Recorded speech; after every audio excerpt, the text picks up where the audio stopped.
Salam damai dan bahagia. Selamat datang di kanal ini. Hari ini kita tidak hanya berbicara tentang perang, rudal atau strategi militer.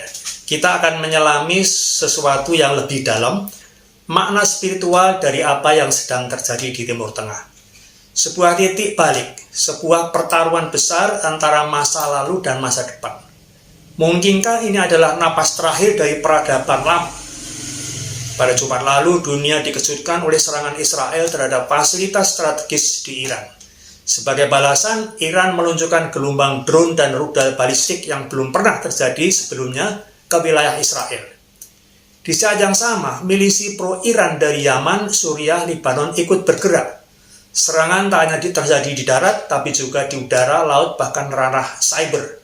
Namun kita bertanya, apakah ini hanya konflik geopolitik biasa? Atau ada kekuatan yang lebih besar sedang bekerja? Timur Tengah adalah tanah para nabi. Disinilah Ibrahim berjalan. Disinilah Musa membawa umat. Di tanah ini pula Isa dilahirkan dan Muhammad menyampaikan wahyu. Tanah ini bukan sekedar geografi. Adalah medan spiritual, medan sejarah jiwa manusia. Ketika perang terjadi di sini, tak hanya mengguncang dunia, tapi mengguncang nurani manusia. Konflik antara Israel dan Iran, Gaza dan Tel Aviv, bukan hanya tentang batas wilayah, tapi tentang narasi kebenaran, warisan keyakinan, dan tafsir masa depan. Jika kita melihat lebih dalam, ada dua kutub kesadaran yang sedang berhadapan. Di satu sisi, keyakinan bahwa kebenaran harus ditegakkan melalui kekuatan.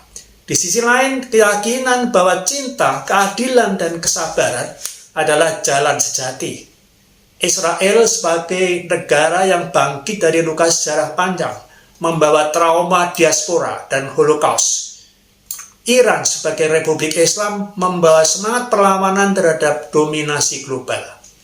Dua kekuatan ini membawa visi yang saling menegasikan, namun keduanya sering terjebak dalam logika kekerasan, dalam spiral dendam yang diwariskan turun-temurun. Analisis ini mencoba melihat konflik Israel-Palestina dan khususnya ketegangan dengan Iran dalam bingkai sejarah panjang dengan pendekatan objektif dan reflektif dari sisi historis, teologis, dan politik spiritual. Tanah yang sekarang dikenal sebagai Palestina, Israel, adalah wilayah yang telah dihuni oleh berbagai bangsa sejak ribuan tahun silam.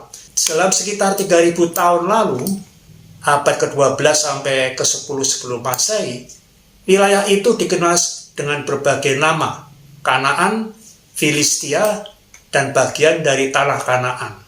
Bangsa-bangsa yang bermukim di sana termasuk bangsa Kanaan, penduduk asli Semitik, bangsa Filistin, yang kemungkinan datang dari Laut Aegea, Eropa Tenggara, bangsa Hittites, Yebusites, Amalekites, Moabites, dan Edomites. Kemudian datang juga suku-suku Israel yang berasal dari migrasi bangsa Ibrani dari Mesir menurut kitab-kitab suci.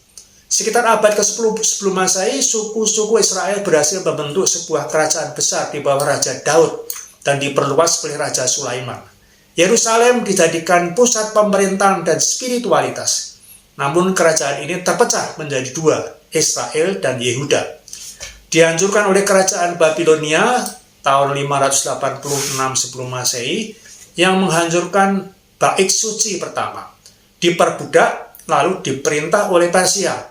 Kemudian disusul oleh Yunani dan akhirnya oleh Romawi. Romawi menindas pemberontakan Yahudi pada tahun 66 sampai 135 Masehi. Dan mengusir sebagian besar Yahudi dari Palestina, sehingga menjadi diaspora. Palestina sekitar tahun 630 tahun Masehi, Khalifah Umar bin Khattab menerima penyerahan Yerusalem secara damai dari umat Kristen. Inilah awal masuknya Palestina ke dalam dunia Islam. Sejak era Khilafah Umayyah hingga Ottoman Turki Utsmani, Palestina menjadi bagian dari wilayah Islam dan menjadi rumah bagi Muslim, Kristen, dan Yahudi yang hidup berdampingan. Jadi tidak ada negara bernama Israel dalam 1300 tahun itu. Di akhir abad ke-19, muncul gerakan Zionisme yang dipelopori oleh Theodor Herzl tahun 1897. Tujuannya mendirikan negara Yahudi di tanah leluhur dengan dukungan kolonialisme Eropa, terutama Inggris. Kemudian ada deklarasi Balfour dan imigrasi massal tahun 1917. Inggris menerbitkan deklarasi Balfour mendukung tanah Palestina sebagai rumah bagi orang Yahudi. Setelah Holocaust, Perang Dunia Kedua, banyak Yahudi Eropa berimigrasi ke Palestina yang memicu konflik dengan penduduk Arab Palestina yang sudah bermukim lama di sana. Umat Islam termasuk Iran, Mesir, dan Hijaz Saudi menolak pendirian negara Israel karena dianggap sebagai kolonisasi baru dan bentuk penjajahan atas umat Islam.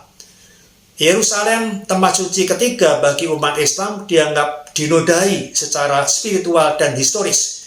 Sejak revolusi Islam tahun 1979, Iran menjadikan dukungan terhadap Palestina sebagai pilar ideologi negara.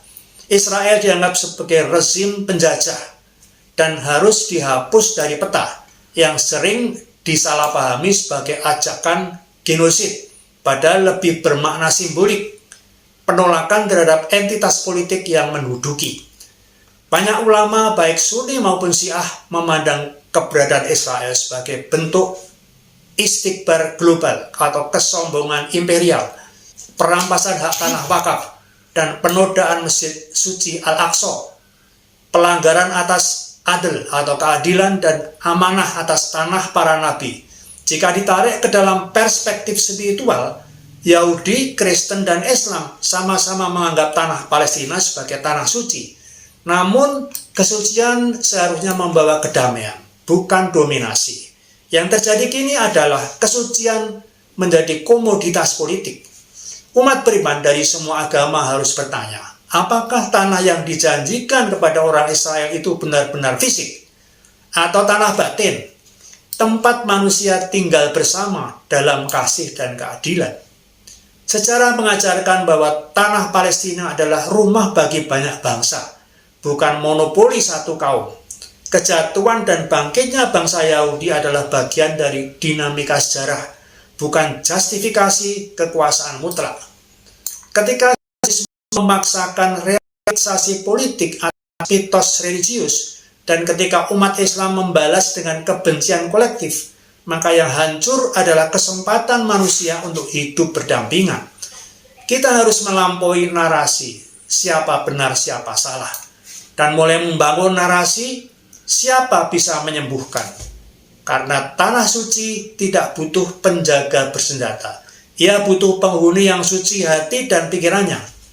Peradaban lama dibangun atas logika dominasi, siapa kuat dia menang. Tapi dunia telah lelah. Umat manusia semakin haus akan keadilan, kedamaian, dan makna. Teknologi semakin canggih, tapi hati manusia tetap harus cinta. Perang ini bisa jadi adalah simbol bahwa peradaban lama yang dibangun di atas ego, kekuasaan, dan ketakutan sedang menghembuskan napas terakhirnya. Di sisi lain, sebuah peradaban baru mulai tumbuh. Peradaban yang mendengarkan, bukan hanya berdebat. Peradaban yang menyembuhkan, bukan menghancurkan, tapi ia baru bertunas di hati-hati yang tercerahkan. Semua agama besar mengajarkan kasih sayang. Dalam Islam ada Asmaul Husna, Ar-Rahman Ar-Rahim. Dalam Kristen, God is love. Dalam Yahudi, Tikkun Olam, memperbaiki dunia. Namun, saat nama Tuhan dijadikan alasan untuk menghancurkan, saat kitab dijadikan pembenaran perang, maka kita sedang menyalahgunakan yang suci untuk memenuhi hawa nafsu dunia. Ini saatnya kembali bertanya, apakah agama membimbing? Mari kita mulai dari dalam, membersihkan kebencian, menyembuhkan luka, memperluas empati, meditasi, doa, berbagi, mendengarkan. Inilah jihad jiwa yang lebih berat dari perang. Inilah revolusi batin yang bisa mengubah dunia. Jika dunia sedang berada di titik balik, maka mari kita pilih arah yang benar. Bukan jalan kekuasaan, tapi jalan kebijaksanaan. Bukan kemenangan di medan perang, tapi kemenangan di medan hati.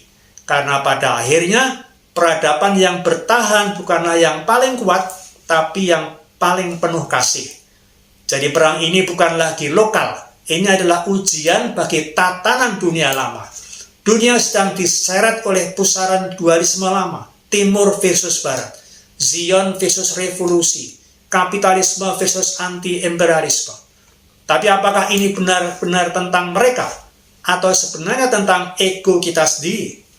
Apa yang terjadi di luar hanyalah cermin dari kekacauan batin manusia.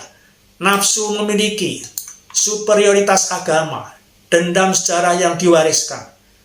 Perang ini lahir dari pola pikir yang belum sembuh. Hanya aku yang benar, selainku musuh. Selama kita memelihara luka di dada dan dendam dalam pikiran, maka dunia akan terus berdarah, tak peduli siapa yang menang di medan perang. Padahal dunia tidak bisa diselamatkan dengan lebih banyak senjata. Setiap rudal yang menghancurkan kota adalah pengingat bahwa kita gagal membangun jembatan di dalam hati. Konflik ini masih jauh dari berakhir, bahkan baru memasuki babak baru.